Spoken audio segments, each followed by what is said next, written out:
Salut, bienvenue sur la chaîne, je m'appelle Bengali. Aujourd'hui, on va parler d'un sujet qui pourrait intéresser beaucoup d'entre vous potentiellement, qui est celui du salaire des joueurs. Plus précisément, on va s'intéresser à la question de savoir si les joueurs phares des clubs de football sont surpayés ou peuvent être considérés surpayés. Souvent, beaucoup d'entre nous essaient de répondre à cette question de manière subjective, mais aujourd'hui, on va essayer de répondre à cette question de manière factuelle avec les données les plus précises que nous avons pu obtenir de la FIFA à travers son jeu FIFA 23. Pour réaliser cette expérience, j'ai récolté les données d'environ 5000 joueurs à travers Kaggle et j'ai utilisé le Neural Network sur RapidMiner pour obtenir un résultat fiable. D'abord, avant d'aller plus loin et de vous dévoiler les résultats que j'ai obtenus, j'aimerais vous expliquer un peu qu'est-ce que c'est qu'un Neural Network ou en français, réseau de données. Imaginez un groupe d'amis qui voudraient décider quoi faire un samedi après-midi. Chacun d'entre eux a ses propres opinions et ses préférences, mais ils voudraient choisir une option qui conviendrait à tout le monde, ou en tout cas à la majorité des personnes. Pour arriver à leur fin, ils décident de procéder avec un système de vote. Ensuite, le groupe fera le tri et prendra la suggestion qui a le plus de votes. Le Neural Network ou réseau de données fonctionne un peu de la même manière. Sauf que ici, on a eu recours à 200 petits ordinateurs qui ont utilisé leurs neurones pour nous aider à avoir un résultat pour cette expérience. Les Neural Networks peuvent être utilisés pour résoudre des problématiques complexes ou non, comme par exemple déterminer si les joueurs sont surpayés ou non.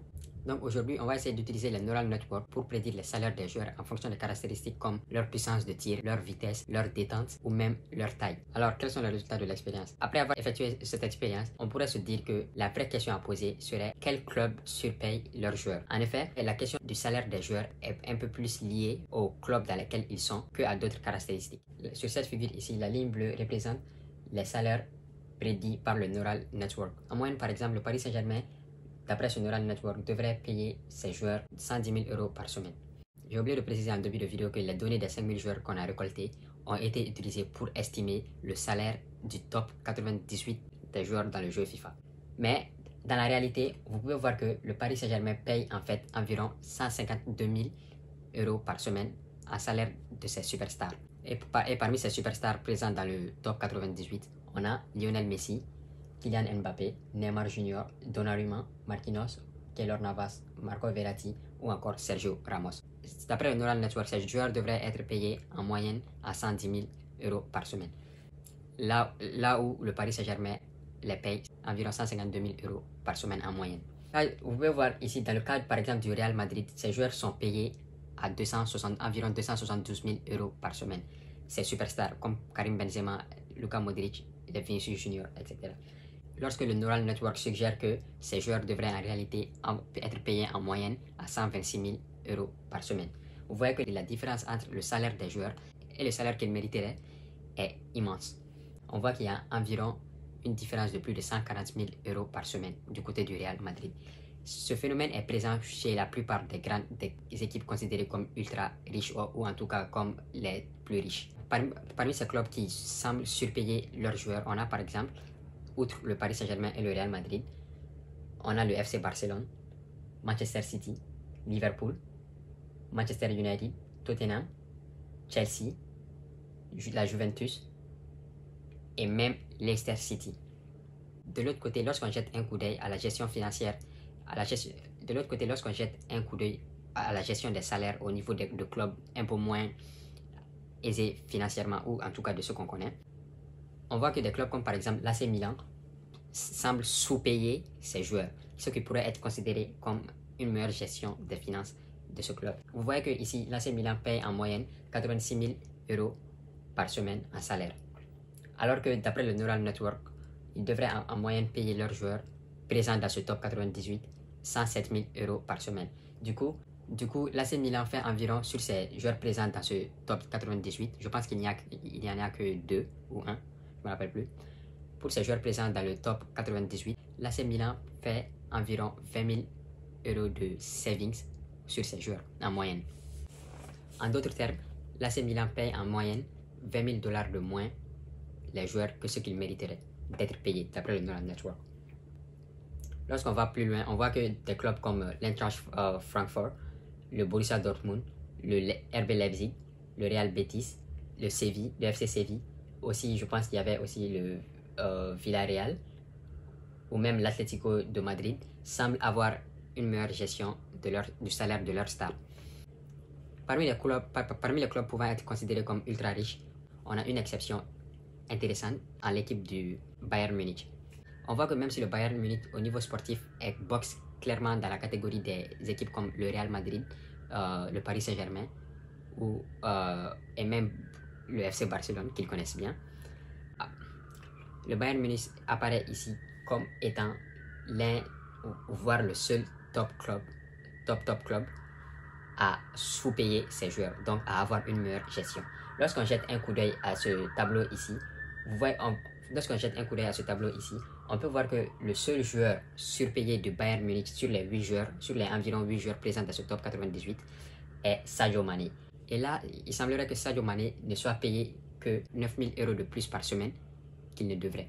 Et ce surpaiement de 9 000 € par semaine de Sadio Mané, vous pouvez le voir ici, est largement comblé par exemple le sous-paiement de Joshua Kimmich. Vous voyez que Joshua Kimmich actuellement est payé à 130 000 € par semaine, d'après cette donnée. Alors que d'après le Neural Network, il aurait dû être payé à environ 142 000 € par semaine. Donc le Bayern Munich ici fait une économie de 12 000 € par semaine sur Joshua Kimmich, là où ils font une perte de 9 000 € par semaine sur Sadio Mané. Vous voyez que là, le déficit est déjà comblé juste avec un seul joueur.